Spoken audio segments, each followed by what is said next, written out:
Okay po, good morning. Kumusta po kayong lahat? Okay lang? Sige po, let's start our Sunday school. Let's open our Bible. Can I ask everyone to please stand po?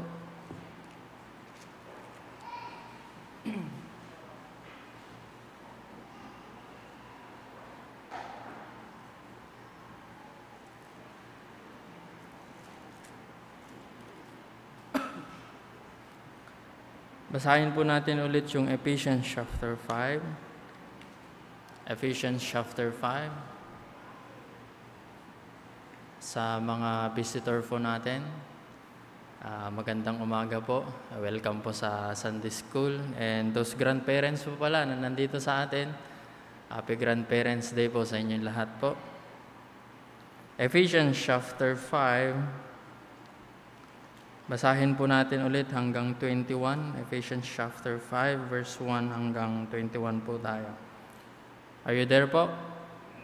Sige, sabi po dito sa banal na kasulatan ng Panginoon, Be ye therefore followers of God as dear children, and walk in love as Christ also had loved us, and had given himself for us an offering and a sacrifice to God for a sweet-smelling savor. But fornication and all uncleanness or covetousness, let it not be once named among you as becometh saints, neither filthiness, nor foolish talking, nor jesting, which are not convenient, but rather giving of thanks. For this you know, that no whoremongers, nor a cleaner person, nor covetous man who is an adulterer, hath any inheritance in the kingdom of Christ and of God. Let no man deceive you with vain words, for because of these things cometh the wrath of God upon the children of disobedience. Be not ye therefore partakers with them, for ye were sometimes darkness, but now are ye light in the Lord. Walk as children of light. For the fruit of the Spirit in all goodness and righteousness and truth, proving what is acceptable unto the Lord, and hath no fellowship with the unfruitful works of darkness, but rather reprove them. For it is a shame even to speak of those things which are done of them in secret. But all things that are reproved are made manifest by the light. For whatsoever that make manifest is light. Wherefore he saith, Awake thou that sleepest, and arise from the dead, and Christ shall give thee light. See then that you walk circumspectly, not as fools, but as wise, redeeming the time, because the days are evil. Wherefore be ye not unwise, but understanding what the will of the Lord is. And be not drunk with wine, wherein excess, but be filled with the Spirit, speaking to yourself in psalms and hymns and spiritual songs, singing and making melody in your heart to the Lord, giving thanks always for all things unto God and the Father in the name of our Lord Jesus Christ, submitting yourself one to another in the fear of God. Tayo po ay manalangin. Mapagpala, dakila naming Diyos, muli Panginoon, kami po ay nagpapasalamat sa muli na isang linggo na inyo po kaming iningatan. You guide our spiritual walk, Panginoon. You guide us and fill us with your Holy Spirit to do the things that is pleasing to you. And thank you, O Lord, for this time muli na as a believers we gather together to worship you in spirit and in truth. At maraming salamat din po for this time that we can honor our grandparents. We just pray, Lord, that you be the one to bless our service, bless the things that we will going to study today, and we ask for the understanding, and we ask the Holy Spirit once again to move in the heart of the people, convict us of our sin, and convict us what you want us to do, O Lord. And we just pray, Lord, that again, we just pray, Lord, na kayo po, Panginoon, ang patuloy na mag-bless sa aming Sunday School, Panginoon, in many ways. And we just pray, Lord, for our brethren, those people that are not yet here. We just pray, Lord, na kayo pong patuloy na mag-convict po sa kanila. Their duty, O Lord, is to come early, to study Thy Word, and to worship You, O Lord. At dalangin po namin, Panginoon, na kayo po ang patuloy na mag-correct po sa kanila, Panginoon. Maraming salamat and forgive us for our sins, O Lord. In Jesus' name we pray. Amen. Okay po, you may be seated. We are now in the section in which we are, in our Sunday school, we are studying the Spirit-filled life. Spirit-filled life. And we know that concerning about Spirit-filled, sometimes we as Christian, we doesn't know what does this mean, to be filled of the Holy Spirit. And sometimes we are not committed to do this commandment ng Panginoon, to be filled with the Holy Spirit.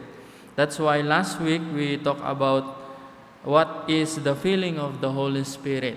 Kasi may mga iba tayo na hindi akma sa pagkakaalam natin concerning about the Holy Spirit. So the Holy Spirit, dinescribe natin, it is the will of God. Ito ang kagustuhan ng Panginoon sa buhay natin as Christian, to be filled with the Holy Spirit. Another thing, this is not an optional. This is not a suggestion of God whether we do it or not. This is the command of God, meaning to say we as Christian, we need to obey this, to be filled with the Holy Spirit. This is our obligation. Utos ng Panginoon, be ye filled with the Spirit, and this is our obligation, to be filled with the Holy Spirit. Another thing, mga kapatid, what is the feeling of the Holy Spirit is a continuous experience of the believer. Hindi lang po ito one time that the Holy Spirit is mafe-filled po tayo. Sa Tagalog, mapupuspos po tayo ng banal na Espiritu. He is under control. Araw-araw po yan. That's why the Bible says,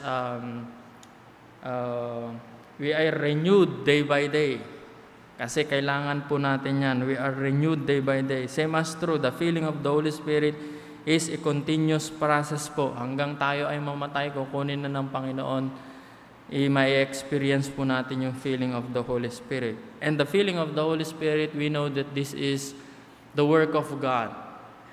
Ang work ng Panginoon is to fill us with the Holy Spirit. So sa atin, ang response lang natin, we just allow the Holy Spirit to fill us, to control us. Yan yung dapat natin pong gawin. Remember, the feeling of the Holy Spirit is not a spiritual gift. And also, it does not refer to the baptism of the Spirit or the indwelling of the Holy Spirit. Hindi po yan yung tinutukoy. Kasi we know that when we put our faith and confess our faith in the Lord Jesus Christ, automatic yung banal na Espiritu po ay nasa atin. One time lang po yan. However, in feeling, yung pagpupuspos ng banal na Espiritu is continuous process. Tuloy-tuloy po yan. Another thing is refers to the control of the Holy Spirit. Pinag-aralan natin when we are talking about feeling of the Holy Spirit, it means that the Holy Spirit is the one who control us. In the verse that we have read, in verse 18, yung filled po dyan is, kumbaga sa baso, if you put water on that cup, at punong-puno siya. Yan, ibig sabihin, the Holy Spirit is the one in control sa atin lahat ng aspeto sa ating buhay. Ang banal na Espiritu po ang nasa control, mga kapatid. And what is the evidences ng banal na Espiritu ay nafe-filled po tayo. We talked about last week an inward evidences because it's here in verse 19 of Ephesians. Sabi dito, speaking to yourself in psalms and hymns, spiritual songs, singing and making melody in your heart to the Lord. There is an inward evidences. There is a praise, there is a joy of Christians singing to the Lord, and that is one of the evidences of being Spirit-filled Christian.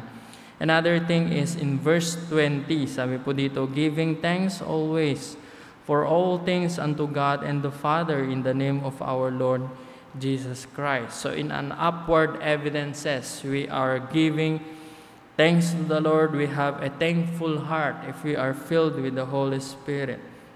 And another thing is in verse 21. Sabi dito, submitting yourself one to another in the fear of the Lord. It is called an outward evidence, submissive attitude and action pag tayo po ay na-filled ng banal na Espiritu. And also we discuss about the example of those people who are filled with the Holy Spirit. In the Old Testament, in the New Testaments, tayo tumingin. Who are those people? We see last time the disciples at Pentecost. And when the Holy Spirit filled them, it produces something. And what is that? They have the ability to speak in foreign tongue during that time. And we know that is already ceased. Wala na po yung ganon. Another thing is the Apostle Peter. In Acts chapter 4 verse 8, he is blessed by God to preach God's truth. If you are filled with the Holy Spirit, you are blessed with God to preach God's truth, to preach the gospel to other people. Another thing is the assembly of believers. In Acts chapter 4 verse 31, when they are filled with the Holy Spirit, they have the courage to speak the gospel. They have the courage to speak the word of God. And another example is in Acts chapter 6, which is dito po tayo nag-end, in which the deacons, they are filled with the Holy Ghost. When they are filled with the Holy Ghost, they have this ability to have this leadership in the church during that time and in our time as well. And another thing is, which is we were going to discuss in Acts chapter 7. Acts chapter 7. Sa mga bisita po natin, tinitingnan po natin yung mga taong napupuspos po ng banal na Espiritu. Acts chapter 7. Acts chapter 7, verse 55. This time, after Stephen preached to the people, 7 verse 55, sabi dito, "But he, being full of the Holy Ghost, looked up steadfastly into heaven, and saw the glory of God, and Jesus standing on the right hand of God." And verse 56, "And said, Behold, I see the heaven open, and the Son of Man is standing on the right hand of God."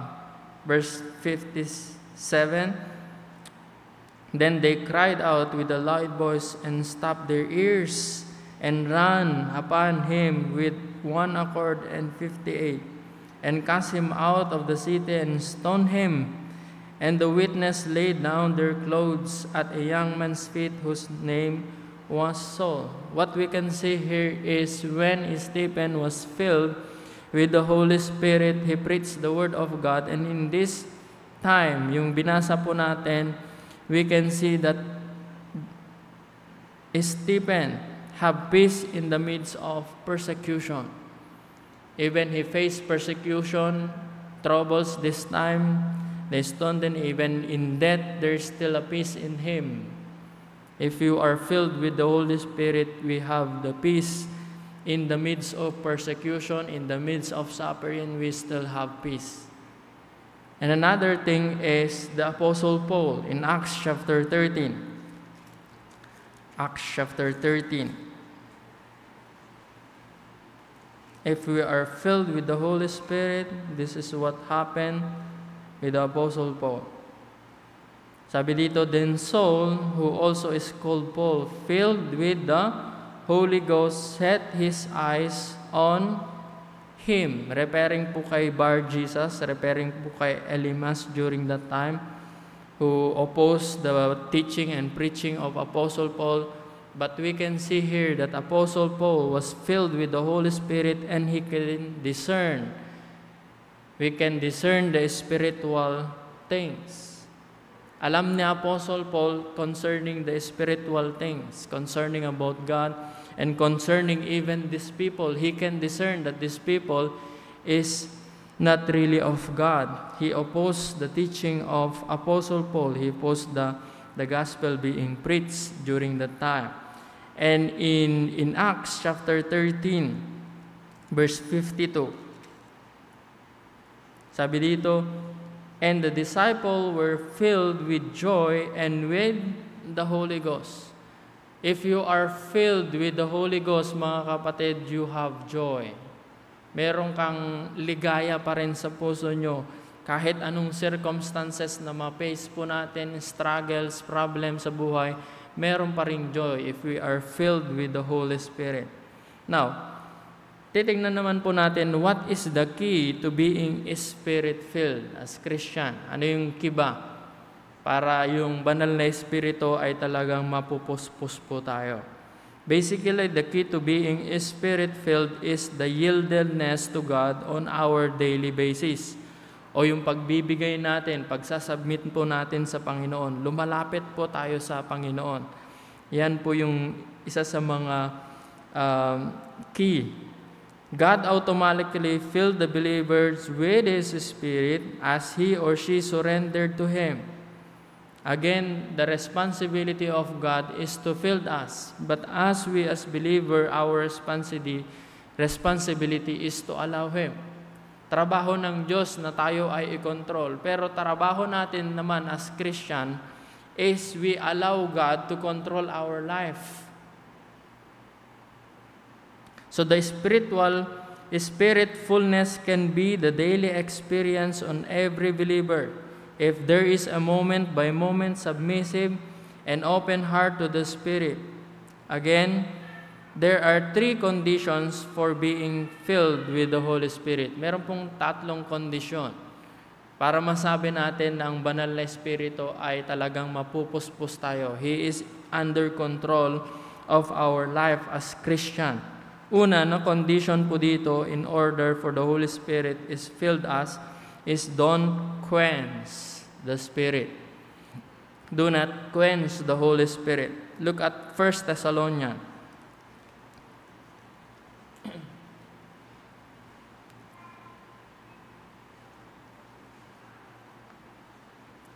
1 Thessalonians chapter 5, verse 19. Ito po yung sabi, quench not the Spirit. In other words, sa Greek po niyan, ang ibig sabihin din is to extinguish. Kikita, meron ba tayong fire extinguisher dyan? Extinguisher, nandun nakatago. Yung word na extinguish, pamatay ng apoy, di po ba? Parang yung ganyan. Sabi dito, it is a command, it is imperative, sabi niya dito, quench not the Holy Spirit. Just like extinguish, pag in-spray mo yan, kaya nga fire extinguisher, kasi pinapatay niya yung apoy.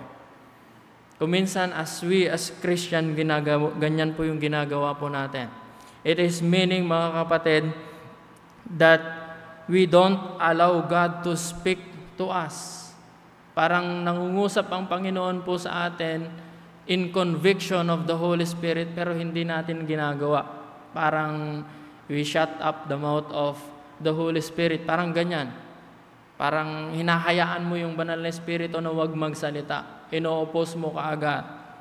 Ayaw mo kaagad ng banal na Espiritu ay mangusap. Kaya sabi niya dito, it is an imperative, quench not the Spirit. And in verse 20, sabi niya, despise not the prophesying. Prophesying means the direct revelation from God. Parang alam niyo yung it's not worth it. Parang yung sa salita ng Panginoon, wala namang value yan. Parang nagko-convict ang banal na Espiritu through the reading of thy word. Kung minsan sabi natin, ay hindi, ayaw kong pakinggan yan. Parang ganyan yung ginagawa po natin. But remember, mga kapatid, sabi po dito, quench not the Holy Spirit. If the Holy Spirit is convicting you to do something, we need to listen to the Holy Spirit. Huwag po natin siyang i-quench. Huwag po natin siyang i-stop, mga kapatid. And that is one of the condition in order for us to be filled with the Holy Spirit. Do not quench the Holy Spirit. If He tells something, you just listen and obey. Another thing is, don't grieve the Spirit. Do not grieve the Spirit. In Ephesians chapter 4, let's go back to Ephesians. Ephesians chapter 4, verse 30. Sabi po dito, and grieve not the Spirit of God. Bakit po sinasabi ni Apostle po ito sa mga Ephesus. Kasi they are grieving the Holy Spirit. And how do we know that? Even in this chapter, mga kapatid, we can see a lot of things that it grieves the Holy Spirit. Nalulungkot. The Holy Spirit is being sad, sorrowful if we do those things. And Apostle Paul mentioned those things in this chapter itself. In verse 17, sabi po dito of chapter 4, "This I say therefore and testify in the Lord that ye henceforth walk not as others gentle walk, in the vanity of their mind." At sabi dito sa verse 19, one of the example, if we do these things, we grieve the Holy Spirit, is lasciviousness. It is to work all uncleanness. If there is immorality that we are thinking even in our mind and we do it by action, we grieve the Holy Spirit. And another thing, mga kapatid, in verse 25, kaya sabi niya dito, putting away lying. Why? Because when we lie, we grieve the Holy Spirit. And in verse 20, sabi niya dito, be ye angry and sin not. When we are angry, mga kapatid, we are grieving the Holy Spirit. And in verse 28, it says here, let him that is stole is still no more. When we steal something, mga kapatid, pag nagnakaw tayo, maliit man yan o malaki, we grieve the Holy Spirit as Christian. At ito po ay kasalanan sa Panginoon. That's why when we are doing sin, automatic po yan, the Holy Spirit is being grieved.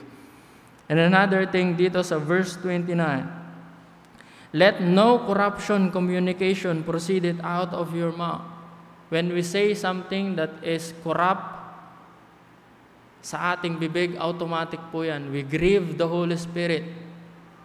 In our generation nowadays, pag nagmumura parang ano na lang, normal na lang. There even you can see in the Facebook or in whatever platform ng electronics, mga kapatid, they even laugh when their son or their apo is cursing other people or cursing. Diba? Pag nagmumura yung mga lolo, lola, yung mga nanay, tatay, tinatawanan na lang. Sabi nila, it's normal in the society, but we as Christian, mga kapatid, this is not normal. This is sin. And we grieve the Holy Spirit. And in verse 31, sabi po dito, let all bitterness, if there is a bitterness sa tao, and there is a wrath and anger, yung wrath, yung puot at galit, and clamor and evil speaking again, be put away from you with all malice. When we do those sins, mga kapatid, God is not being pleased. In fact, it says here in verse 30, the Holy Spirit is being grieved.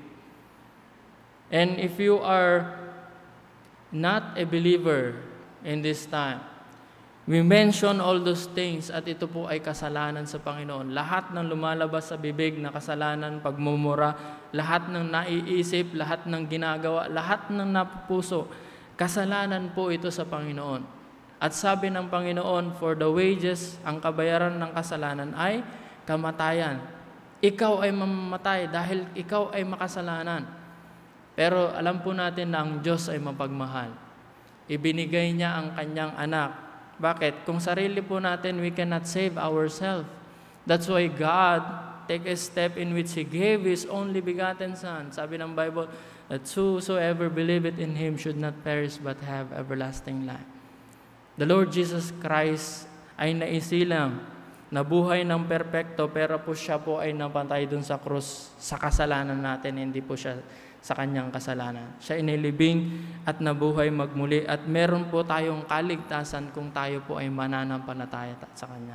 Sabi po dito, never perish, hindi na mapapahamak, kundi magkakaroon ng buhay na walang hanggan. Now, as Christian, sabi ng Panginoon dito, grieve not the Holy Spirit of God. Remember, as Christian, when we do sin, kahit anumang sin yan, either a respective sin, maliit man yan o malaking kasalanan, we still grieve the Holy Spirit. Kaya wag po natin i-grieve ang banal na Espiritu, mga kapatid. So again, the three conditions of being filled with the Spirit: do not quench the Spirit, do not grieve the Holy Spirit, but rather walk in the Spirit. Walk in the Spirit. Galatians chapter 5, verse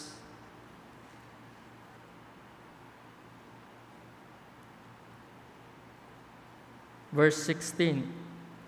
Sabi dito, "This I say then, walk in the Spirit, and ye shall not fulfill the lust of the flesh."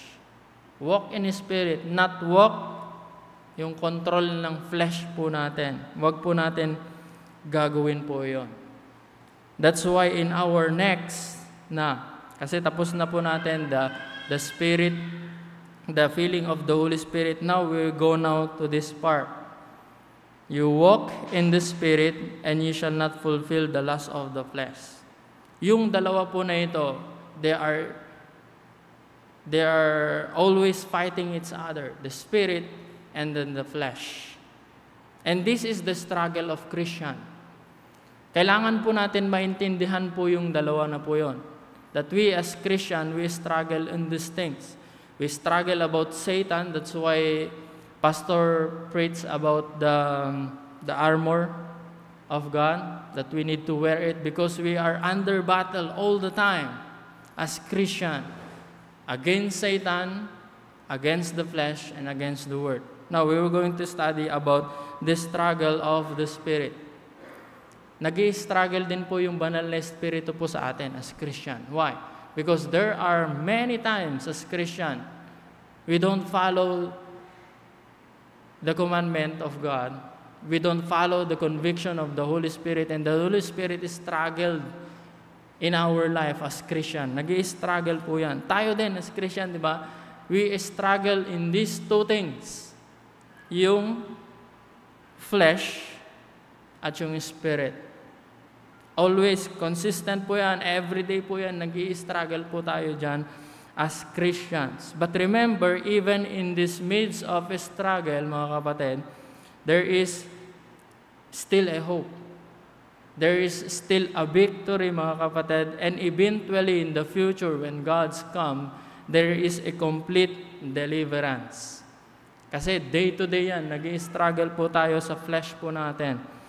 And the Holy Spirit is the power and presence of God in our life. He can win the struggle, but it all comes down to our daily committed sa Panginoon na i-filled po tayo. Just allow the Holy Spirit na mag-move po sa ating buhay.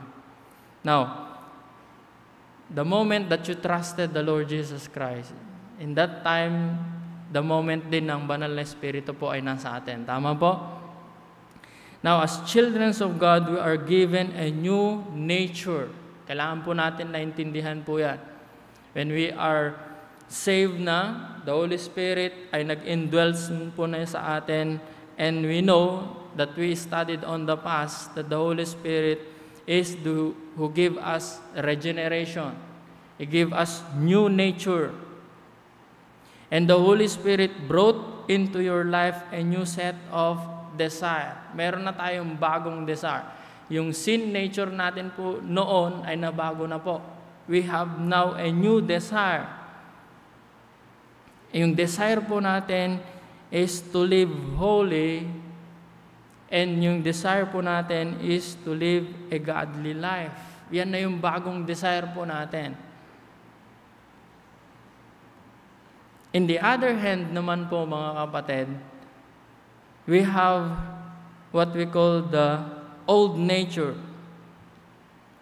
Old nature has been replaced by a new nature, but again, you are still in the flesh. We are still in this flesh, mga kapatid. At yung flesh po na ito, yung flesh po natin ito, parang naka-program na po siya. to do sin. Yung flesh po na ito, kahit anong gawin natin, yung flesh, that's why, you know what, when the Lord comes, we will going to have the glorified body. Papalitan po yung katawan po na ito. Because this body is sinful.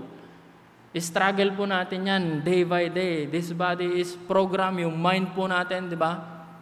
Yung mind po natin yan, yung crookedness, nandyan na po sa pag-iisip po natin, even our body, our design, nandyan na po dati. But remember mga kapatid, we have now a new nature. At ito po yung ministry ng banal na Espiritu. He is still working on me, sabi nga sa kanta. Ang banal na Espiritu po mga kapatid is the one who help us in our holy living. The Holy Spirit give us this new desire. Kahit nakaprogram na yung katawan natin po, alam po natin that we are regenerated by the Holy Spirit and now the Holy Spirit give us new set of desire. Ano po yung mga desire na yan? It is desire to please God. It is desire to live for the Lord. It is the desire to hate sin. Pag ikaw ay ligtas na kasalanan, ayaw mo na yan. Kinamumuhian mo na yung kasalanan. And you want to be led by the Holy Spirit to help you to live a righteous life. But again, in your flesh reside the battle of sin. Itong katawan po na ito. Habang nandito po tayo sa katawan po na ito, meron pa rin yung desire na kasalanan, mga kapatid. Now, in spite of the fact that your old nature has been crucified, it is entirely possible to live in the flesh. To live as though the old man is alive and well, but the Bible refers to this as being carnal. In 1 Corinthians, save ka na, ligtas ka na, pero merong tendency pa rin that we are still living in sin. Tignan po yun natin yung dalawa po na yun. Yung nag-i-exist na yung struggle na yun as Christian. 1 Corinthians. 1 Corinthians chapter 3. Verse 1. As you can observe in chapter 2, mga kapatid, Apostle Paul mentioned about the Holy Spirit. The Holy Spirit is the one who searcheth all things, even the deep things of God. And we can see here that the natural man without the Holy Spirit, without the revelation of the Holy Spirit, the understanding which is given by the Holy Spirit, we doesn't know about God. And in verse 3, mga kapatid, sabi ni Paul, and I, brethren, he mentioned that this is pertaining to the brethren, mga kapatiran. This is not pertaining for the unsaved. Okay? Said, and I, Paul, brethren, could not speak unto you as unto spiritual, but as unto carnal, even unto babe in Christ. So pwede po pala, as Christian, we are carnal and we are babes in Christ. Yung word na carnal po dyan is fleshly or of the flesh. Pwedeng mabubuhay ang isang Kristiyano na ang sinusunod is yung control ng katawan. This body. Pwede pala. Kaya sinasabi ng Apostle Paul dito, could not speak unto you as unto spiritual. Why? If we are obeying this flesh, we could not understand pertaining about God. About spiritual things, if we are living in sin, this flesh, mga kapatid, hindi po natin maiintindihan about the spiritual things. But it is a possible. Possible pa rin po yan. Na Christian ka na, pero meron pa rin yung flesh na nangunguna po sa atin. And this is one of the frustrating na meron po tayo. Nakaka-frustrate po, di ba, as Christian, na meron kang, yung katawan mo, you know that you are saved, you have the new desire to please God in all your livings, pero nandito ka pa rin sa flesh. And this is our struggle. And one of the theologian, in 1521, there is a letter of this theologian, sent it to his fellow Christian. At alam niyo po yung sabi po niya dito concerning the struggle of the flesh. Sabi po niya dito, babasahin ko lang po. I sit here at ease, hardened and unfeeling. Alas, pray little, because he is in the flesh. Pray little, grieving little for the church of God, burning rather in the first fires of my untamed flesh. It come to this: I should be a fire in the spirit. In the reality, I am a fire in the flesh, with lust, laziness, sleeplessness. It is perhaps because you have all ceased pray for me that God had turned away from me. At sabi niya po sa dulo, I really cannot stand it anymore. Please, pray for me and I beg you. As Christian po mga kapatid, same struggle. Pagdating ng linggo, our flesh want to sleep. Diba? Bakit hindi po tayo natulog ng Sabado na maaga? If we struggle to go to church early. Pero yung flesh po natin, you want our flesh to sleep during Sunday. Gusto natin nasa bahay lang. Ayaw nating kumilos, ayaw nating gumising na maaga. Malilate na naman tayo. We just worship the Lord early as possible, di ba? Corporately, yan yung gusto ng Panginoon. We worship Him. Pero yung katawan po natin, we don't want to worship God. Yung katawan po natin, our body is lazy. We don't want to prepare early. We don't want to read the Bible. We are living in flesh, mga kapatid. Nakabasa ka lang ng isang verse, naantok ka na. That is the flesh.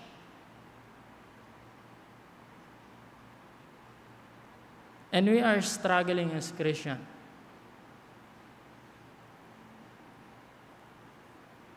Going to church, hearing the Word of God, reading the Word of God, win soul for the Lord. We are struggling. Why? Because we are still in this flesh. Kaya reality po ito as Christian, mga kapatid. Yes, we are saved, but still, we are in this flesh. Battle po yan, every day by day yan. Kahit nga every hour, every minute, kahit nga ngayon, may mga nakakapikit na. Struggle of the flesh. Mga katabi nyo, pag nakatulog, sikuhin nyo ng konti. Why? Because we are still in this flesh, mga kapatid. Ito kalaban po natin every day. Ito po yung kalaban po natin every day. But remember, mga kapatid, in the midst of this struggle, we still have hope. We still have victory. Ito, mapapagtagumpayan po natin. And again, it's complete deliverance pag dumating na sa atin ng Panginoon. But how can we win this struggle, mga kapatid? Is to be Spirit-filled. To be Spirit-filled, mga kapatid. Dapat ang nagko-control po sa atin, hindi po yung gusto ng katawan po na ito. But the will of the Lord is. Kung ano yung nais ng Panginoon, we need to do it. And again, this is struggle. Meron po tayong struggle. Nag-e-exist po sa atin lahat. Even you are new Christian or you are matured Christian, this is our struggle. Struggle in the flesh. At gusto ni Satan po yan, na hindi na tayo magamit ng Panginoon because of this flesh. Ano po yung sinasabi usually ni Satan? You cannot win the battle. You cannot win the battle. That is sinasabi ni Satan.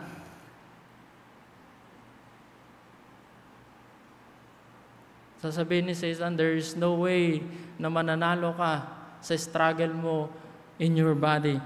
Usually, ganyan po yung sinasabi po ni Satan. But again, we have the Holy Spirit. Sabi nga sa Bible, greater is He that is in you than He that is in the world. Mas dakila po ang Diyos na nasa atin. We just allow Him to fill us, to control us as Christian, mga kapatid. And even Apostle Paul, we are talking about Apostle Paul. Apostle Paul is a mature Christian. However, he experienced this struggle. In Romans chapter 7. In Romans chapter 7. In Romans chapter 7, verse 15. Tignan niyo mga pronoun na ginamit po dyan. It's referring to Apostle Paul. I. And this is his struggle. Sabi po dito, Romans chapter 7, verse 15. For that which I do, I allow not. For what I would, I do I not. But what I hate, I do it. Yung mga ayaw mo, kung minsan yung mga ginagawa ng katawan po na ito. If then I do what is I would not, I consent unto the law, what is good. Now then, it is no more I that do it, but sin that dwelleth in me. In verse 18, for I know that in me, that is, in my flesh, dwelleth no good thing. For it will it present with me, but how to perform that which is good, I found not. If you honest, mga kapatid, sa sarili mo, meron po ba tayong desire? Kung sarili lang po natin, do we have the desire, the good desire, na makikita po natin, there is a good thing in me. As human being, there is nothing, mga kapatid. Even in our minds, anong tumatakbo sa isip po natin? Kalokohan, di ba? Kasalanan. How about our flesh? Ganon din, kasalanan. If you are honest with yourself, kung sarili mo lang, mga kapatid, you are sinners before God. Wala pong may dudulot, wala pong lumalabas sa atin na mabuti without the help of God, without the transforming power of God. Sabi po dito sa verse 19, for the good that I would, I do not, but the evil which I would not, that I do. You see? And in verse 20, now if I do that I would not, it is no more I that do it, but sin that dwelleth in me. Verse 21, I find them alone, that when I would do good, evil is present with me. For I delight in the law of God after the inward man. Without the transforming, regenerating power of the Holy Spirit, there is no good thing that out of us na tao. Pero dito, sabi ng Apostle Paul, I find them alone that when I would do good, evil is present with me. For I delight in the law of God after the inward man, the inner man, the transformed man na ginawa ng banal na Espiritu po sa atin. We have now the desire, the delight of the law of the Lord to fulfill it. Merong desire na po sa atin to do to do which is pleasing unto the Lord. Pero yung katawan po natin, yung katawan lang po natin, there is no desire na maayos, mabuti. That is pleasing to the Lord. Pero yun yung struggle na Apostle Paul. Inward, a new creature is being made by the Holy Spirit, made by God. Yun yung desire na however displeased our struggle, still struggling. Verse 23, but I see another law in my members, wherein against the law of my mind, bringing me into captivity of the law of sin, which is in my members. Mga kapatid, that's why when we are looking to the law, we are all breakers of the law. Kung titingnan po natin na maayos, na mabuti, pantay yung paningin po natin, we are all breakers of the law. And bringing me into captivity to the law of sin which is in my members, talking about the body. O wretched man that I am, who shall deliver me from the body of this death? Kung tinitignan po natin yung sarili po natin, how wretched we are. But we praise God, mga kapatid, by the grace of God, Through faith in the Lord Jesus Christ, we have the salvation. It's still by the grace of God. Because our thinking, our emotions, our will or our volition, mga kapatid,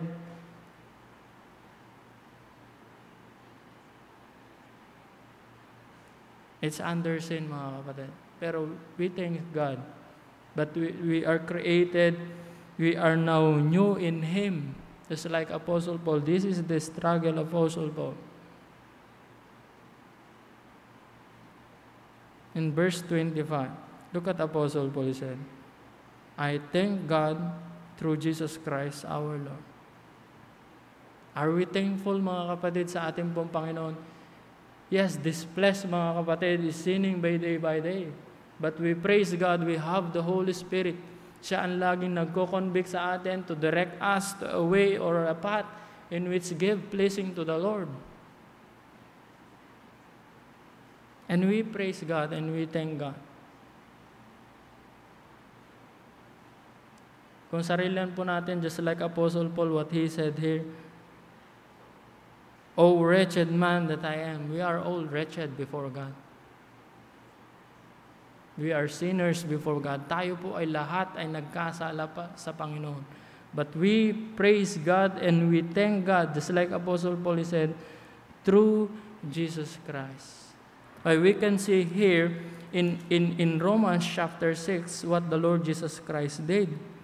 In verse 4, sabi po dito, Therefore we are buried with Him with a baptism unto death, that like as Christ was raised up from the dead by the glory of the Father, even so we also should walk in the newness of life. As Christian, we should walk in the newness of life. And in verse 6, ganda yung sinabi, knowing this, that our old man is crucified with Him, that the body of sin might destroy, that henceforth we should not serve sin in this flesh, mga kapatid.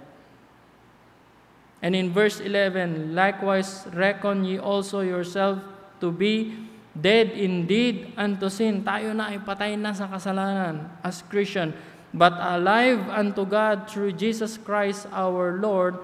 Let not sin therefore reign in your mortal body, this flesh.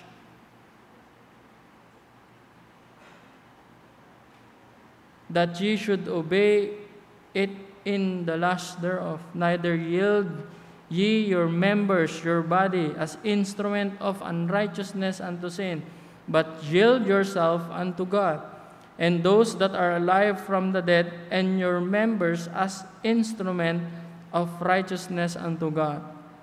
Verse 14, For sin shall not have dominion over you. Wala na pong dominion ang sin sa atin. Even this flesh. For ye are not under the law, but under the grace of the Lord. And we praise God for the grace of the Lord. Because of the grace of God, we are saved. By the grace of God, even in our sanctification, nandyan ang tumutulong po sa atin ang Panginoon. But remember, mga kapatid, this struggle of this flesh is reality. Yes, we are in the reality of this flesh. Parang parang yung bagong tao na nandito ka sa old na katawan na fleshly. Pero again, there is a victory, there is a hope na binibigay ng Panginoon. Why? Because the Holy Spirit is the one in us. Indwelt in us. The banal na Espiritu ay nasa atin. And the Holy Spirit is the one to fill us. That's why next week, mga kapatid, pag-aaralan po natin yung paano mabuhay, to be filled, or paano mabuhay ng maisabuhay po natin yung new nature na meron po tayo. Maisasabuhay po natin yung new nature. So tayo po ay tumayo po lahat, mga kapatid, and we will going to continue our Sunday school next week. Again, to all the grandparents na naka-attend po ngayon, Happy Grandparents Day po. Let's pray. Our gracious, loving Father, again, Lord, we are so thankful, O Lord, again, for the Holy Spirit who renewed us day by day, who helped us, O Lord, in our struggle to have the victory over this flesh, over the life here on earth. And we just continue to pray, O Lord, na i-guide niyo po kami as Christian in our life. Guide niyo po kami and help us, O Lord, to be submissive to the feeling of the Holy Spirit in our life and to be obedient to you, O God. And we just pray, Lord, that you be the one to bless our service, and we just pray in our midst na kung meron pang hindi ligtas, realize that he is a sinner and he needs Jesus Christ as a Savior. Thank you, Lord, for all the things that you have done. And this is Sunday School. In Jesus' name we pray. Amen. Thank you po.